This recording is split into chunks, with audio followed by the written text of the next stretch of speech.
Bismillahirrahmanirrahim. Assalamualaikum warahmatullahi wabarakatuh. Hello my lovely students, how are you today? Good morning. Welcome back to online learning in Al-Huda Junior High School. Saya ucapkan selamat bergabung kembali di pembelajaran jarak jauh SMP Al-Huda. Baiklah anak-anakku, sebelum kita masuk pembelajaran pagi hari ini, saya ingin mengingatkan kepada kalian semua, silahkan disiapkan alat tulisnya, buku bahasa Inggrisnya, serta kamus bahasa Inggrisnya ya. Sudah siap semua? Jika sudah siap, mari kita mulai. Sebelumnya, marilah kita baca doa. Mudah-mudahan nanti dengan kita membaca doa ini, anak-anakku semua akan diberikan kelancaran dalam menuntut ilmu di pagi hari ini. Oke. Pray, begin. Bismillahirrahmanirrahim. Raditu billahi robba wa bil islami dina wa bi Muhammadin nabiyya wa rasulah. Rabbi zidni ilma warzuqni fahma birahmatika ya arhamar rahimin. Thank you. Terima kasih anak-anakku. Di pagi hari ini saya tidak akan memberikan materi baru ya. Ibu akan merefresh atau mereview materi-materi yang sudah Ibu sampaikan kepada kalian mulai dari awal pembelajaran di semester genap ini. Baiklah, mari kita mengingat kembali ya. Kita buka-buka lagi catatannya. Ibu akan mereview yang sudah saya sampaikan. Ada beberapa materi. Yang pertama yaitu tentang artikel ya. Kemudian ada juga there is and there are. Setelah itu ada have, has, and personal pronouns. Dan simple present tense nominal, kemudian simple present tense verbal, dan yang terakhir ya minggu kemarin itu descriptive text. Baiklah, mari kita buka kembali. Nah, kita ingat-ingat kembali materi yang pertama yaitu tentang artikel. Nah, ini artikel yang sudah saya sampaikan ya, yang sudah saya bahas kemarin itu 2 artikel. Sebenarnya artikel itu ada 3 ya, a, on, and the.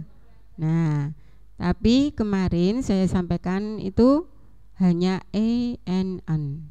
Nah, kapan kita gunakan artikel a?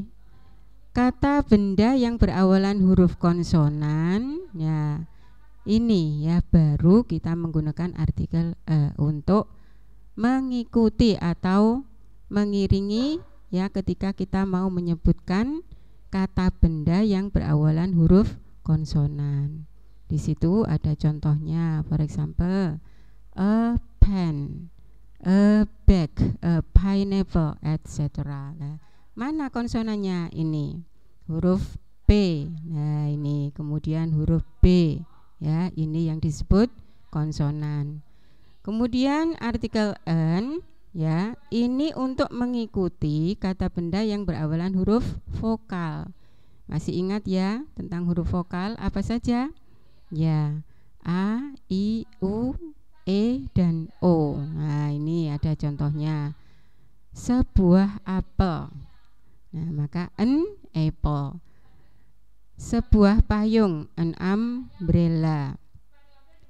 Sebutir telur, an egg ya. Jadi artikel a dan an itu mempunyai arti bisa berubah-ubah sesuai dengan kata benda yang diikuti ya.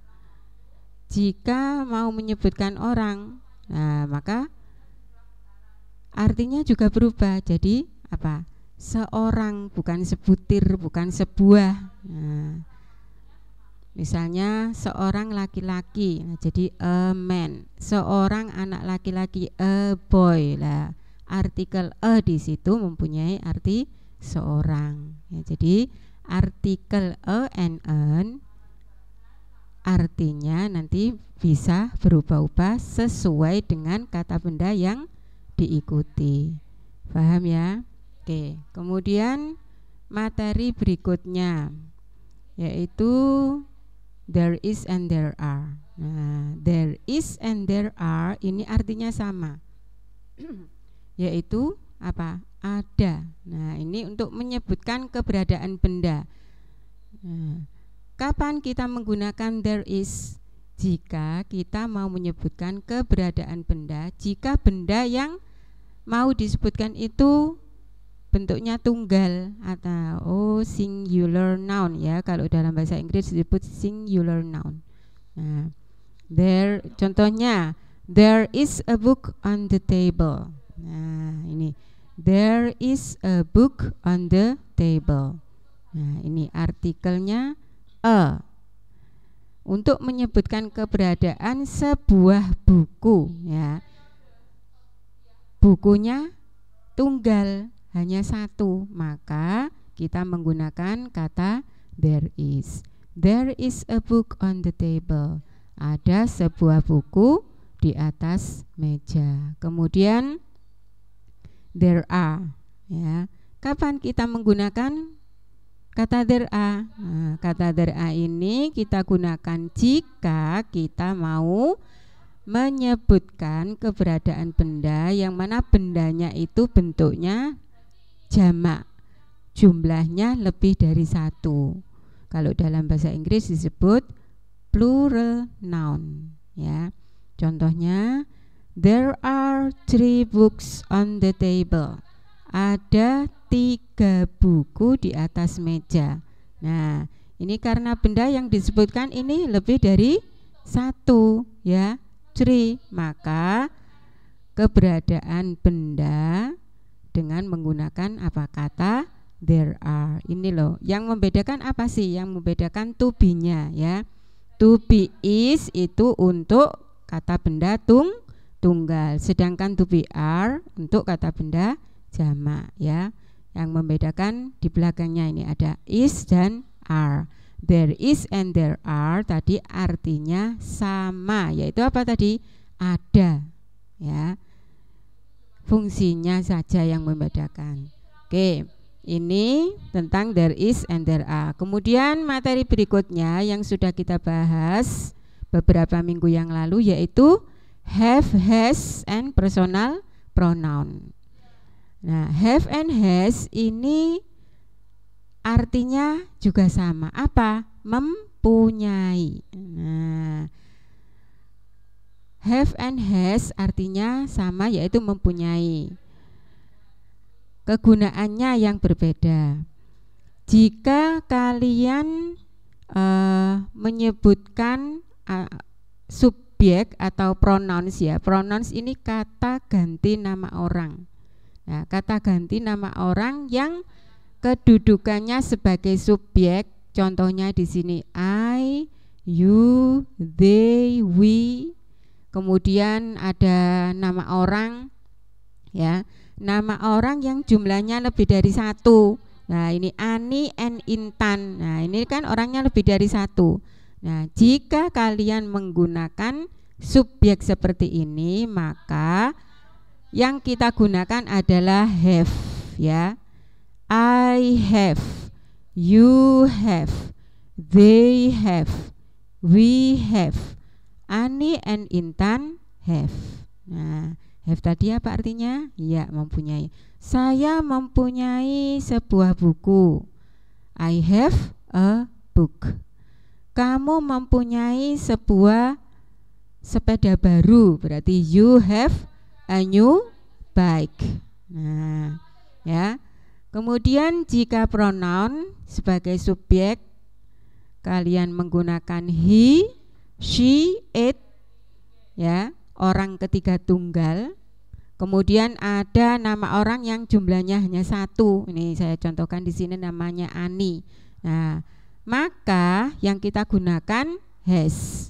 Ya, artinya apa tadi? Ya, mempunyai. For example, he has a book. Dia laki-laki, ya, dia laki-laki mempunyai sebuah buku. She has a new bike. Dia perempuan mempunyai sebuah sepeda baru. Nah, it has a new bag misalnya. Ani has a new bicycle. Nah, ini have and has ya. Jadi ini untuk apa? Mengikuti subjek yang jika have itu subjeknya I, you, they, we, dan nama-nama orang yang jumlahnya lebih dari satu. Kemudian kalau has itu untuk orang ketiga tunggal. Paham ya? Ini pengulangan. Silakan dibuka-buka kembali catatannya. Kemudian materi berikutnya yaitu tentang simple present tense nominal. Masih ingat ya? Apa simple present tense nominal? Iya, simple present tense itu ya tenses yang menyatakan suatu apa? Kegiatan yang dilakukan saat ini. Nah, tapi di sini bentuknya nominal. Kalau nominal itu berarti apa? Tidak terdiri dari kata kerja. Berarti kalimat ini tidak mempunyai predikat kata kerja ya. Oke. Dalam simple present tense nominal ini ada beberapa pola kalimat. Baiklah. Untuk pola kalimat yang pertama yaitu kalimat positif. Nah, di sini tadi ya sudah saya jelaskan kalau simple present tense nominal itu tidak mempunyai predikat kata kerja. Kemudian apa? Terdiri dari apa kalau tidak terdiri dari kata kerja? Nah, ini coba kalian simak. Pola kalimat positif ya. Terdiri dari subjek, kemudian to be. Nah, to be kalau dalam bentuk present itu is, am, dan are. Ya, diingat-ingat. To be dalam bentuk present itu ada 3, is, am, are. Kemudian diikuti apa lagi? Kata benda atau kata sifat atau kata keterangan. Jadi di sini tidak ada kata kerja ya. Jadi simple present tense. Oke. Contohnya di sini. Jika subjeknya I, maka to be-nya am.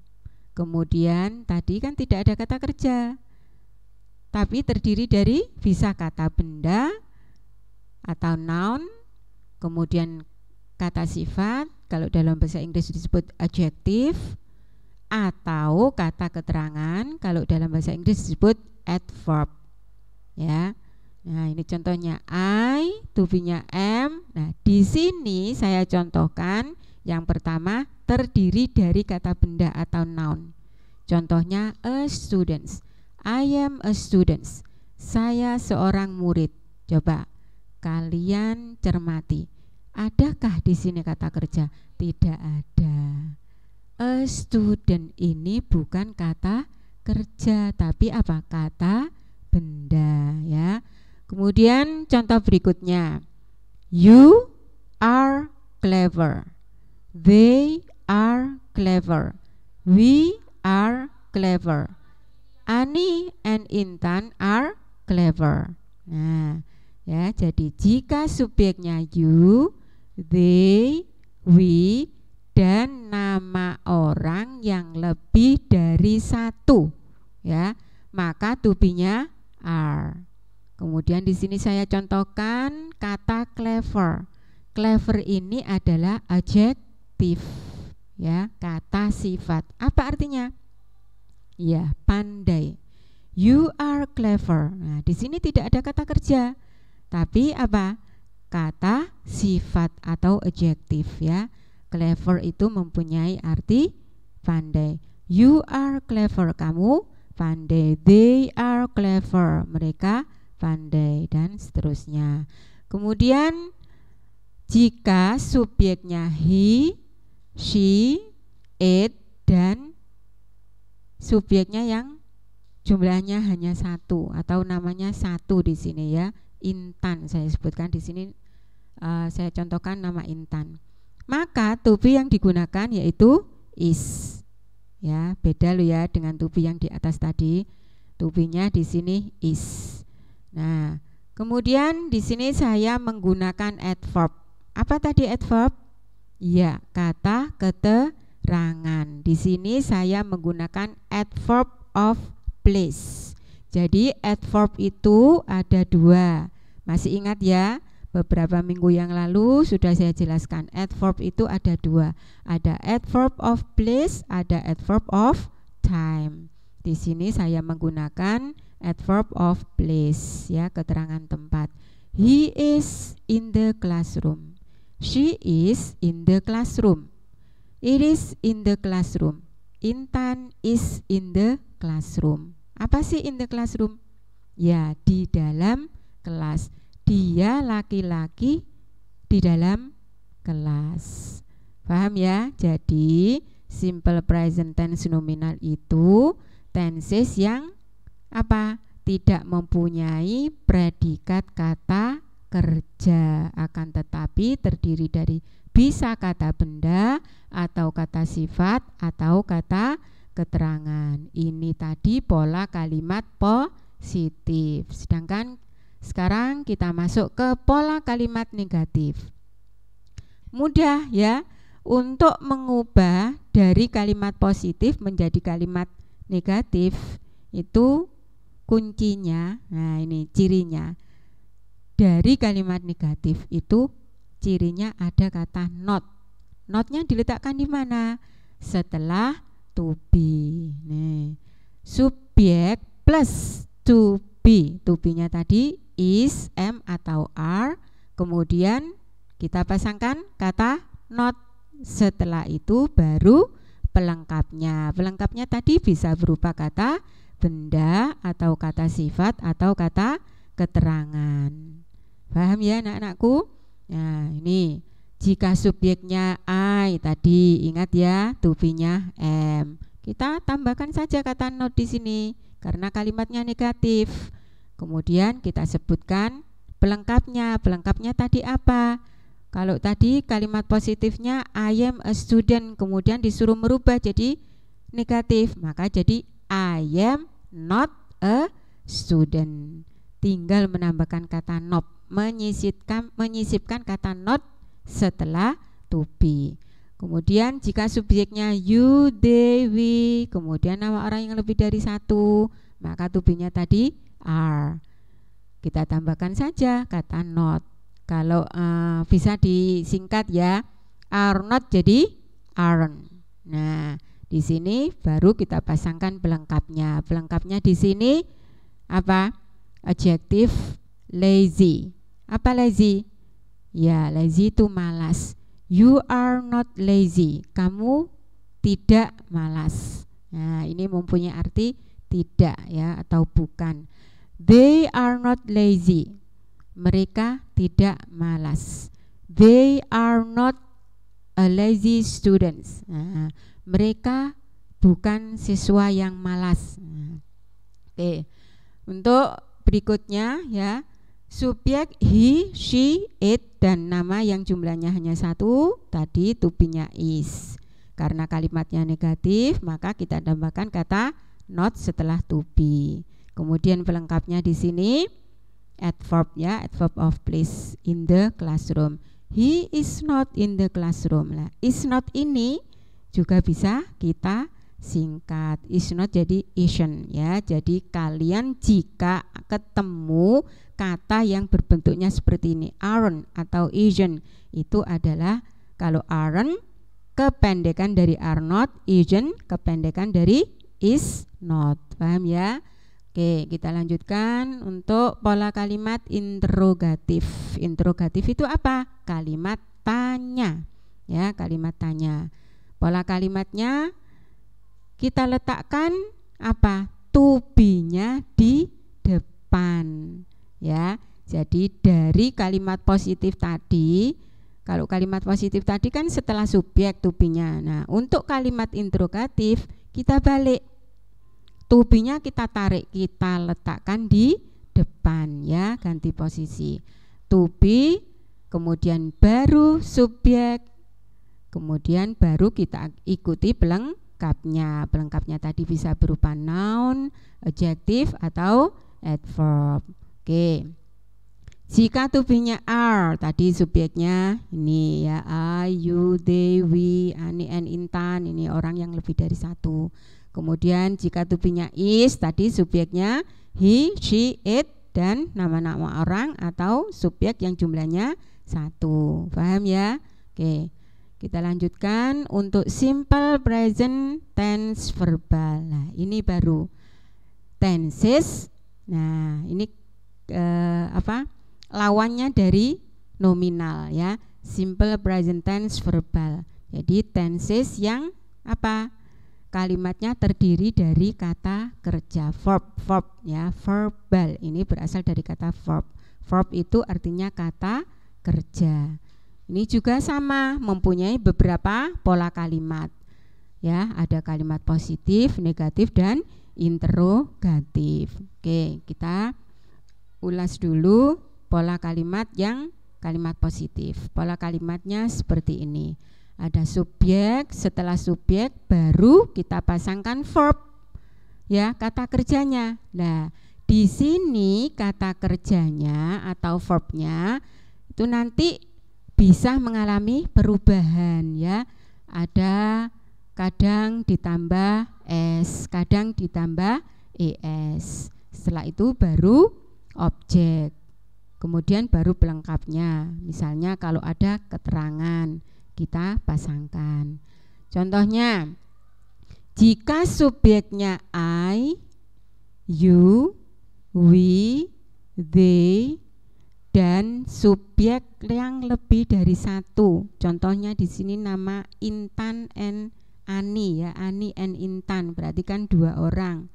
Maka verb ya, kata kerja yang kita pasangkan, yang kita gunakan di sini adalah kata kerja asli, tidak ada tambahan, tidak ada perubahan ya.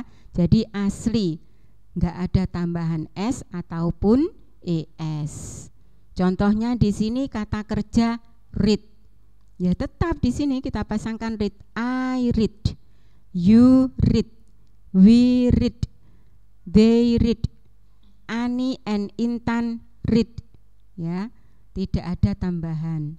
Kemudian misalnya kita menggunakan kata go. Nah, apa artinya go? Pergi ya. Ya tetap asli yang kita ambil dari kamus asli go, kita pasangkan di sini. Tidak ada tambahan s ataupun es. Oke, kemudian baru objeknya. Setelah objek baru keterangan. Oke, contohnya I read a book in the library. Saya membaca sebuah buku di perpustakaan. Atau I go to school every day. Saya pergi ke sekolah setiap hari. Oke. Kemudian subjek he, she, it, dan orang yang jumlahnya hanya satu. Nah, ini ya kata kerjanya di sini baru kita tambahkan s atau es. Contohnya tadi, kalau yang atas tadi itu asli read, maka di sini harus kita tambahkan s, reads ya. Jadi he reads a book in the library. She goes to school every day. Nah, go karena ini berakhiran huruf o, maka untuk perubahan verbnya kita tambahkan es. Ini beberapa pertemuan yang lalu ya, ketika kita membahas khusus pada simple present tense, sudah saya jelaskan bagaimana cara menambahkan atau merubah kata kerja dengan menambahkan s atau es. Ada ketentuan-ketentuannya. Silahkan dibuka kembali catatannya, dibaca-baca kembali bagaimana itu ketentuan-ketentuannya. Paham ya anak-anakku? Ini untuk kalimat positif. Oke. Berikutnya untuk kalimat negatif. Nah, untuk kalimat negatif di sini rumusnya setelah subjek kita harus menambahkan kata kerja bantu. Kata kerja bantu yang kita gunakan di sini apa? Karena ini bentuknya present ya, bentuknya present, maka kata kerja bantu yang kita butuhkan di sini adalah do atau does ya. Kemudian kita pasangkan ciri dari kalimat negatif yaitu kata not. Kemudian baru verbnya. Verbnya di sini nanti harus asli. Balik lagi jadi verb 1. Kemudian baru kita pasangkan objek plus keterangan. Contohnya misalnya di sini jika subjeknya I, you, they, we, kemudian subjek yang jumlahnya lebih dari 1, maka di sini yang kita butuhkan adalah kata kerja bantu do. Diingat-ingat ya. Kata kerja bantu yang kita pasangkan di sini adalah do. Setelah itu baru kita tuliskan atau kita pasangkan kata not. Kemudian verb. Verbnya verb asli. Tidak ada tambahan s ataupun es. Kemudian baru objek plus keterangan. Ya, kalau kita baca jadi seperti ini. I do not read a book in the library. Atau kata do not ini bisa disingkat jadi don't. I don't read a book in the library. We do not read a book in the library. Nah, ingat ya, subjek I, you, they, we dan jumlah yang subjeknya lebih dari 1 kita gunakan kata kerja bantu do. Oke. Kemudian jika subjeknya he, she, it atau yang subjeknya jumlahnya hanya 1 ya orangnya, contohnya di sini nama Intan, maka kata kerja bantu yang kita butuhkan adalah does. Nah, setelah does baru kita pasangkan ciri dari negatif itu yaitu kata not. Kemudian verb. Nah, di sini verbnya juga tetap asli, tidak ada tambahan s atau es. Kemudian baru objek plus keterangan. He does not read a book in the library. She does not read a book in the library. Nah, does not ini bisa disingkat jadi doesn't ya. Jadi ada don't, ada doesn't. Kalau tadi ada isn't, ada aren't. Ya, itu untuk kalimat nominal. Oke, ini untuk pola kalimat negatif. Kemudian selanjutnya yaitu pola kalimat interrogatif atau kalimat tanya. Nah, untuk membuat kalimat tanya ini juga sama dengan kata kalimat negatif ya. Kita memerlukan kata kerja bantu. Kata kerja bantunya masih sama apa? Do sama does. Nah, kalau tadi karena negatif ada cirinya not, kalau di interrogatif itu tidak ada kata not dan do atau does-nya diletakkan di depan sebelum subjek ya. Nih polanya. Do atau does plus subjek kemudian verb. Nah, sama di sini ya. Verbnya juga kembali asli. Tidak ada tambahan s atau es. Kemudian baru objek plus keterangan. Dan jangan lupa karena ini interrogatif, maka di akhir kalimat selalu harus ada kata tanya ya, harus ada tanda tanya. Oke.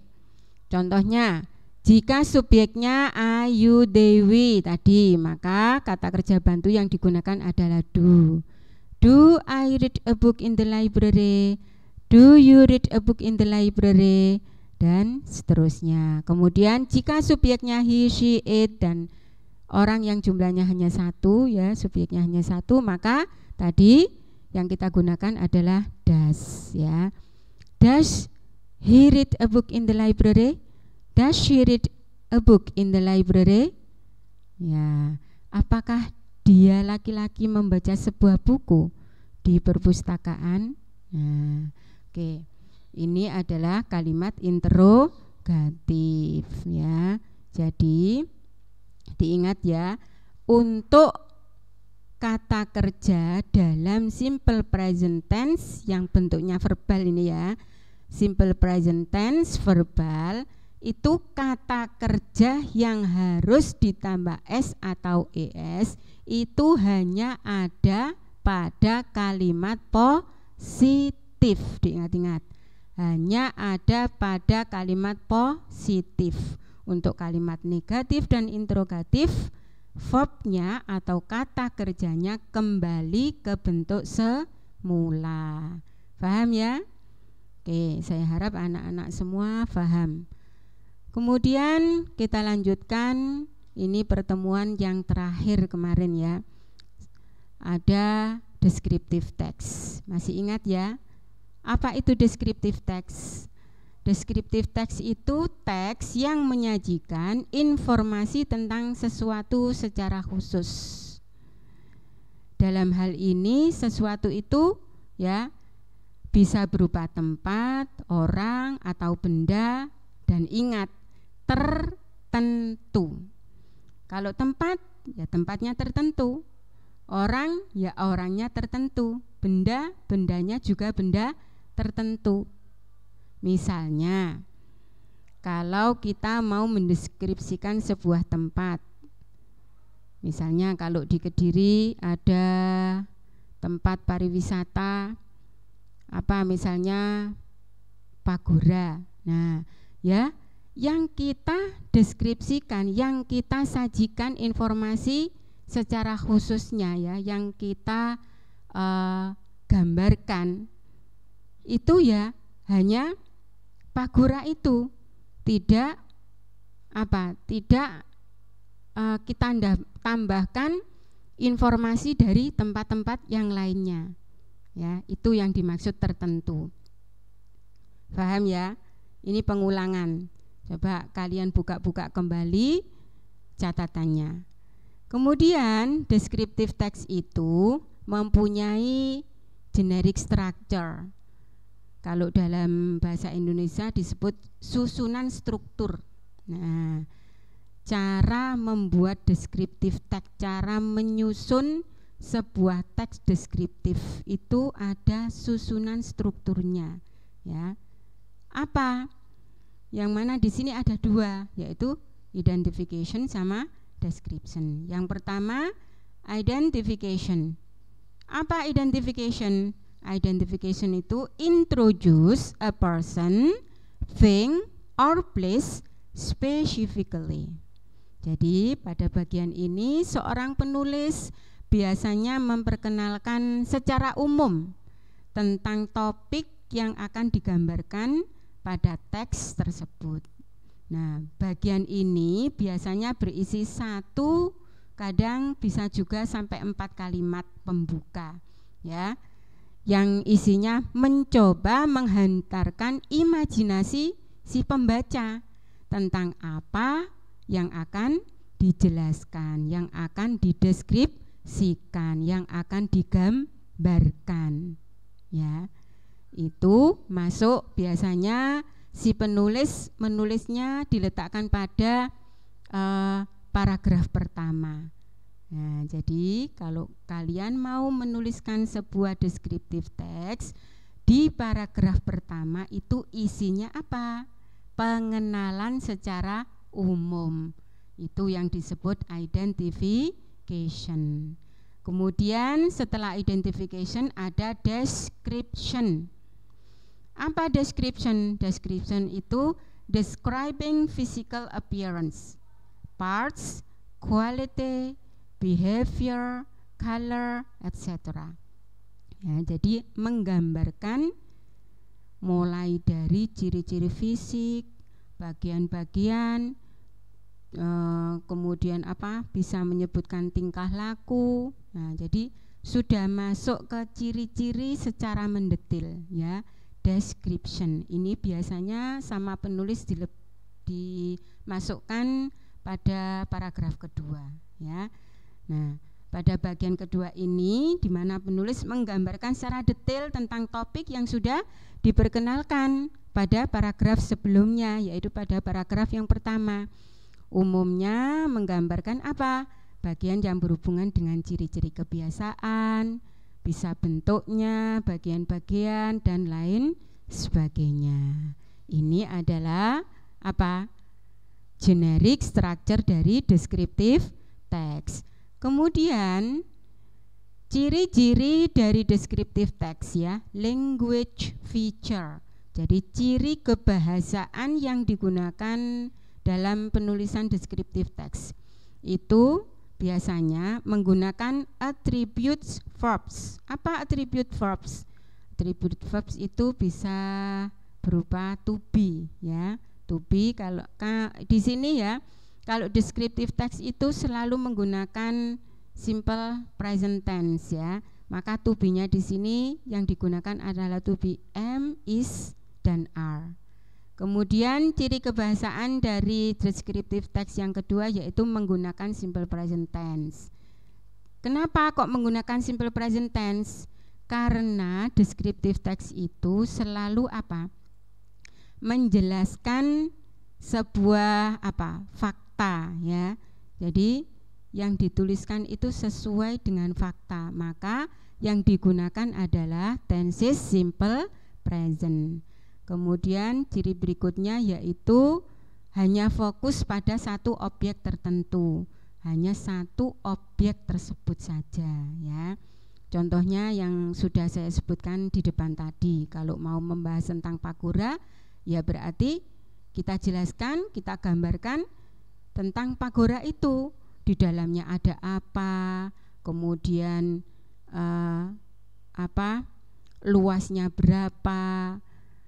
Nah, itu disebutkan secara mendetail ya, hanya Pagora itu saja, tidak yang lainnya. Kemudian ciri kebahasaan berikutnya yaitu selalu menggunakan kata sifat ya, kata sifat. Kalau dalam bahasa Inggris disebut adjective. Nah, dan juga menggunakan bahasa yang menarik. Jadi yang dimaksud bagaimana dengan bahasa yang menarik? Jadi tidak monoton. Misalnya kalau saya jelaskan beberapa minggu yang lalu ya, saya contohkan, saya mau mendeskripsikan sebuah tas baru saya. Nah, di kalimat pembuka, kalimat pengenalannya, I have a new bag. I have a new bag. Nah, saya mempunyai sebuah tas baru. Nah, itu kalimat pembuka, hanya satu kalimat saja boleh. Kemudian masuk pada description ya. Kita sudah menyebutkan secara mendetail.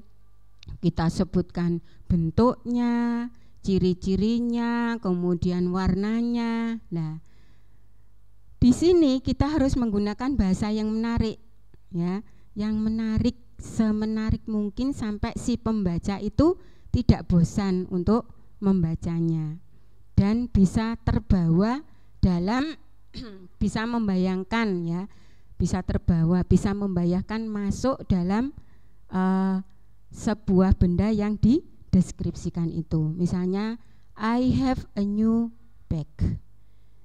It is its color is good. Kemudian the shape is good.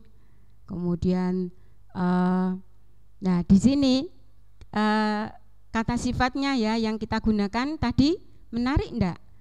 Tidak, karena apa? Kata sifatnya monoton ya, hanya satu kata sifat yaitu tadi good. Nah, jangan sampai seperti itu, nanti si pembaca akan bosan. Jadi kita harus membuatnya semenarik mungkin. Jadi apa kesimpulannya? Berarti si penulis harus mempunyai banyak kosakata, terutama tentang ini, adjektif atau kata sifat. Paham ya anak-anakku? Dibuka-buka kembali catatannya, ini sudah kita bahas di minggu yang lalu. Oke, sampai di sini ya review materi untuk menghantarkan kalian menghadapi ujian kenaikan kelas, ulangan kenaikan kelas. Oke, terima kasih. Thank you so much for joining my class and see you on the next lesson. Have a nice day. Wassalamualaikum warahmatullahi